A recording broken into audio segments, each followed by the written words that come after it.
Hey guys, welcome back to the channel. For kids who grew up in the late 90s or early 2000s like me, there was nothing bigger than Pokemon.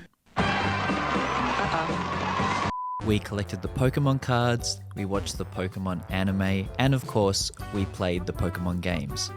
This right here is Pokemon Gold version, and it came out in 1999, and I got this for Christmas when I was 6 years old. It's the very first Pokemon game that I ever played, and honestly, I'm surprised I still have it. I've held onto this bad boy for what is now 25 years because guys, I'm 30 now. Yes, it's something that I do mention in every single video. I'm still trying to process and deal with it. So, I used to play Gold version on my Game Boy Color, which is what I'd be holding in my hand right now if I still had it. Unfortunately, my Game Boy Color just kind of got lost to the sands of time. Not really, I just moved countries and houses a few times and unfortunately just got lost somewhere along the way, but luckily I held onto this bad boy. Lately, I've decided to take a break from online gaming, games like Apex and Marvel Rivals, because I feel like it's been bringing me more stress than enjoyment, and I've decided for this year I want to go back to enjoying some more single player gaming experiences. Also, since I turned 30 recently, actually I'm closer to 31 than 30.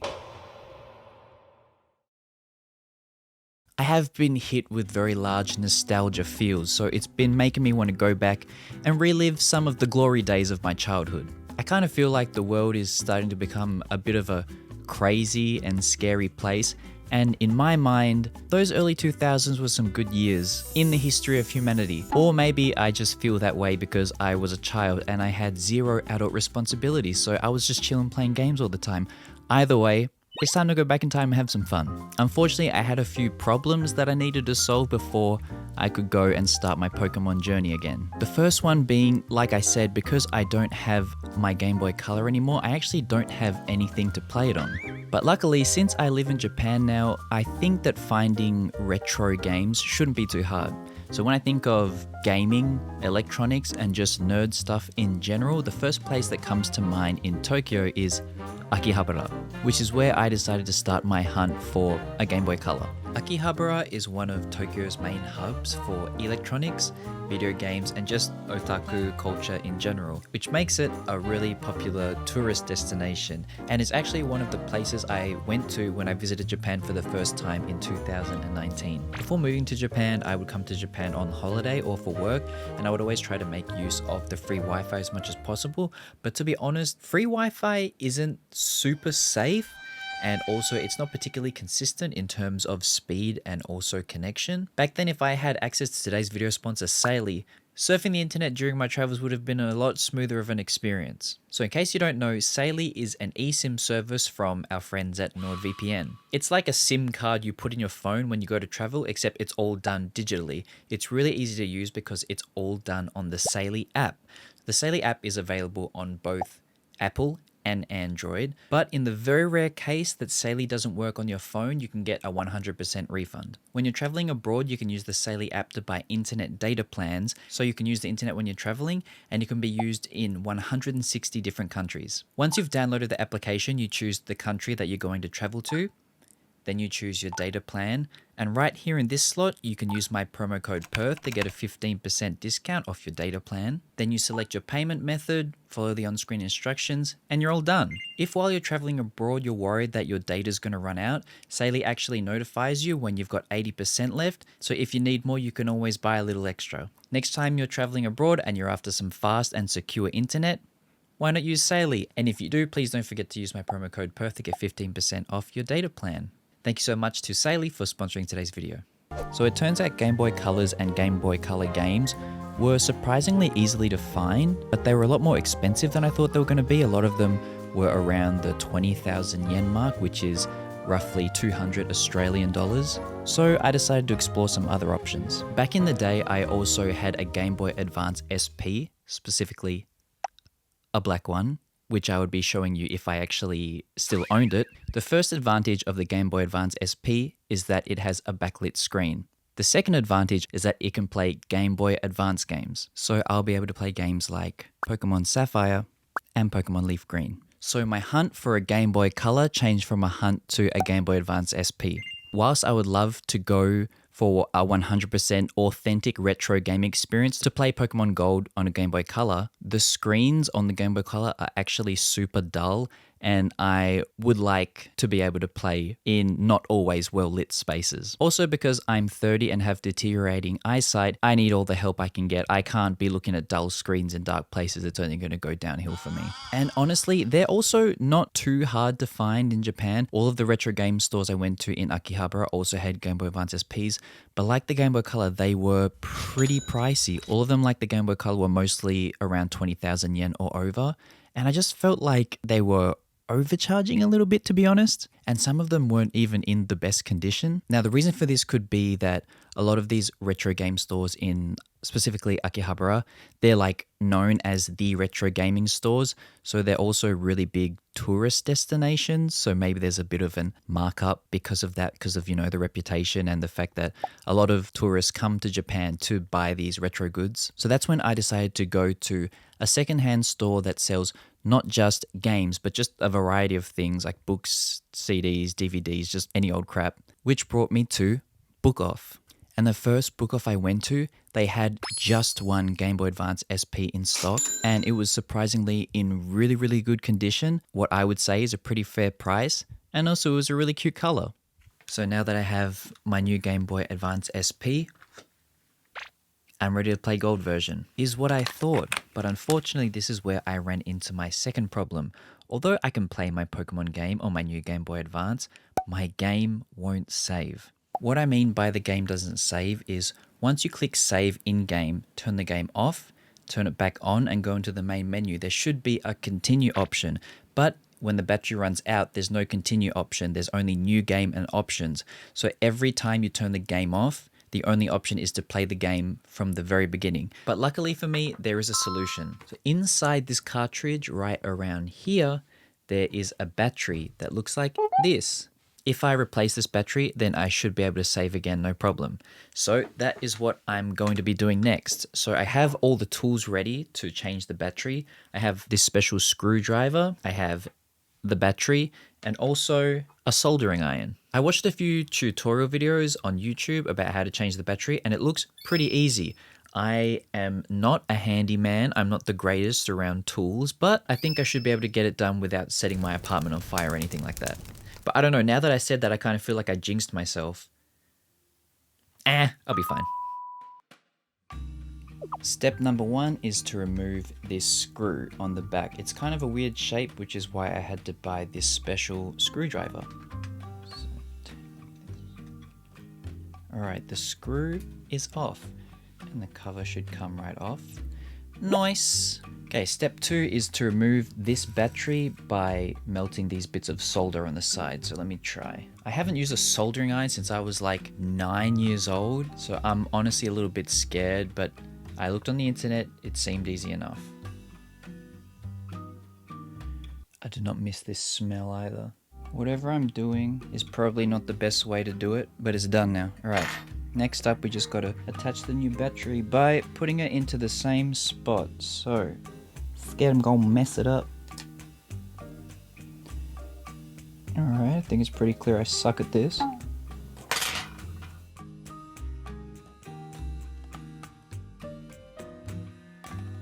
Okay. Whew, I might have the worst soldering skills in the business, but hopefully that was good enough to get my game saving again. Then we will slip this back on. Oh shit, where'd I put the screw? Found it, false alarm. Put that screw back in.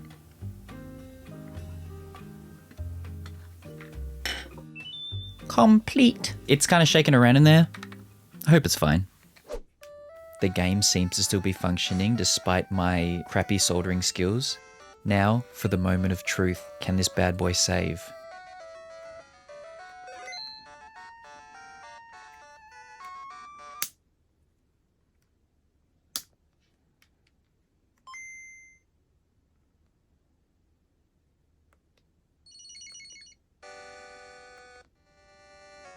Oh, hell yes! So that is mission complete. I can finally replay the game of my childhood. I'm actually planning on making a playthrough video of this entire game, so I'm going to play it on my Game Boy Advance SP set up another camera to record the screen and make it like a kind of like story slash playthrough of the entire game. I think it would take me around 1 month to shoot and edit the video. So once that's done, please be on the lookout for that video coming soon on my channel. And if the video goes relatively well, I'd like to continue and make it a series by playing all the next Pokemon games. So earlier in the video, I mentioned that I've been hit with the nostalgia feels lately, and there's actually a specific reason for this.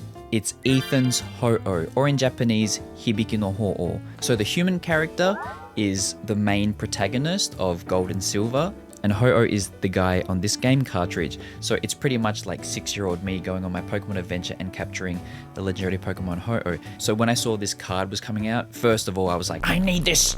I must get this card! And then all these nostalgic feelings came rushing back, and I searched around for my Pokemon, and I was like, you know what, I'm just gonna make this my whole identity for a few months. So Ethan's Ho-Oh is from the latest set of Pokemon cards that just came out in Japan last week as of me shooting this video right now. I think it's like the 22nd of March.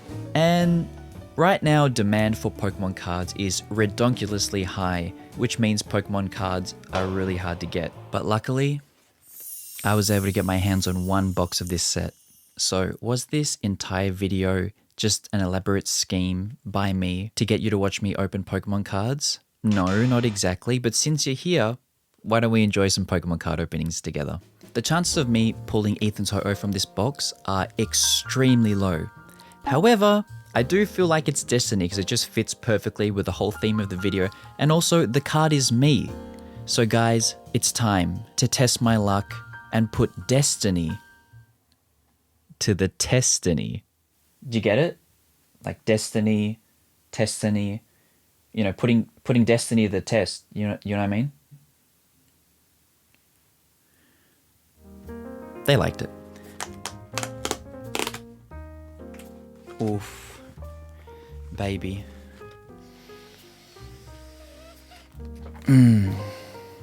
It smells like Ho-Oh, and if I know smells, and I do, I think we got ourselves a winner.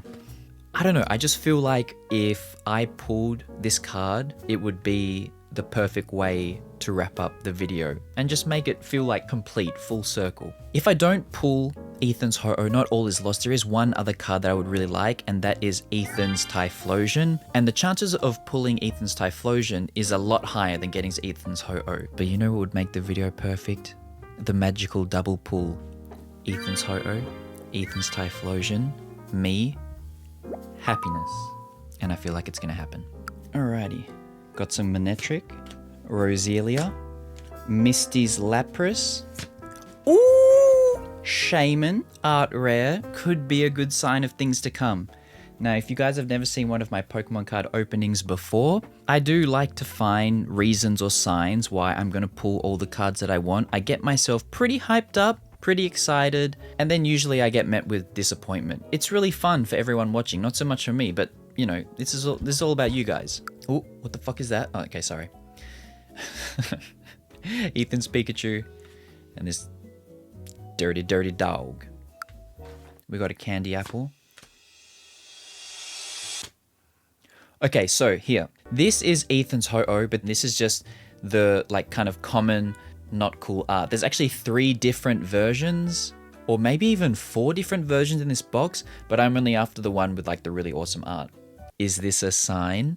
I would like to think so. Walking Tentacle. Ethan's Cyndaquil, and bam! Okay. Ain't nothing. Ain't nothing. And okay, it's okay. Things are still looking positive. 3, 2, 1, yeah. Okay, that's a pretty cool card, but it's a dud. Oops, I saw it by accident. I see sparklers. Please. Gotcha, bitch. 'Twas a false alarm. Everybody stay calm. We are. Okay, sorry. Misty's Gyarados, that's pretty cool. It ain't what I'm after, but it's still pretty cool. What the hell is even that?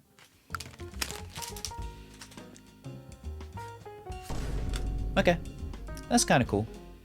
Some cool Gyarados art. Gyarados? Excuse yourself out of this room. Sorry. Rapidash art. That's pretty cool Rapidash art rare. I like it. And false alarm guys. Apple Boy.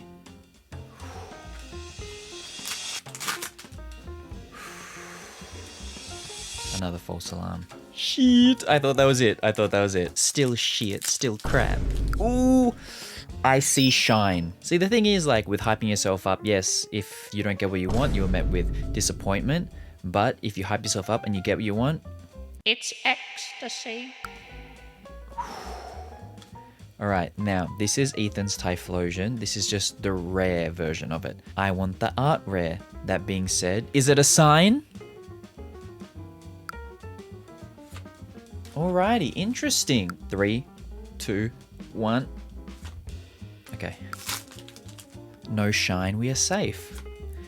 Whoo! Alrighty. What the hell is that?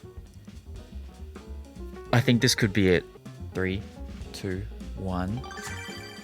Alrighty. The first check is to see if it has grooves.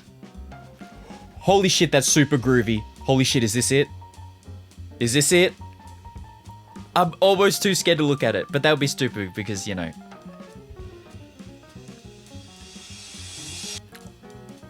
Okay. Okay. Holy shit. Well, okay, look. It ain't Ethan's Ho-Oh, but it's the next best thing. Hell yes. Holy shit, I can't believe that happened. Damn. I am a happy lad. I honestly, look, I don't want to be greedy, but when I saw this kind of outline, I was like, holy shit, this is it. I did it. I pulled the mother trucker. Unfortunately, it's not the Ho-Oh, but holy shit. This is a nice card. I think we can just stop the video there. I kid. There's still a chance of Ethan's Typhlosion being in there, so we've got to keep going, but holy shit. So we put Destiny to the Testiny, and turns out it was Bestiny. What do you think about that one? Like, we put Destiny the test, so, you know, Destiny, Testiny, and we got the best result, so that's why it's like Bestiny. Best. Ooh! Yanma. Very nice card. Love it because it is from the Gold and Silver Games as a second generation poke, and I have a soft spot because he's such a cutie. There are 2 packets left. One of these has an art rare, and it could be Typhlosion. Let's see. 3, 2, 1, bam! Alright. Holy shit. Either there's only 3 ARs in this box, which is unusual because there's usually 4, but I could have just been unlucky and got 3, or the very last AR is in the final pack of this box opening. And 3, 2, 1. What the fuck? Okay. Turns out it only has 3 ARs in a box. Sorry, I messed it up. I thought it usually has 4. We only got 3, but we did get this bad boy, a hells to the yes. So Pokemon has always held a really special place in my heart. It's kind of the first game series that I got obsessed with, and honestly, I'm still pretty obsessed with it today. I haven't missed any game releases. I still play Pokemon Sleep, Pokemon Go. I play the new Pokemon trading card game on my phone. I have all the games coming out on Switch, and I'm really looking forward to the new Pokemon Legends game that's coming out later this year. This little adventure that I went on to make this video has been really fun as well. I have to say that although yes, technically age-wise I am an adult, I still feel relatively young at heart, and it's been really fun to go back and re-experience the things that brought me a lot of happiness and fun times when I was a child. So yeah, please look out for my playthrough of Pokemon Gold version coming very, very soon. And to be honest, I actually still kind of do want that Ho-Oh card, so if I can get my hands on any more booster packets, I might try and get it that way. Or honestly, it would be cheaper to just buy the card outright because it's not super duper expensive at the moment, and I would probably save a lot of money doing it that way. But for anyone who opens cards, you know, it's not as fun. But now since I'm an adult, I think I need to put budgeting and using my money wisely over the exhilaration of opening unknown packets of cards. Guys, thank you so much for watching today's video. I hope it was a fun little trip down memory lane for a lot of you, and if you never played Pokemon growing up, or Pokemon kind of came out late and you kind of missed the Pokemon craze, or you were born too recently and you don't remember Gold and Silver, I hope you had some fun coming on this little mini Pokemon adventure with me. Guys, thank you so much for watching, and I'll see you in another video coming very, very soon. See ya!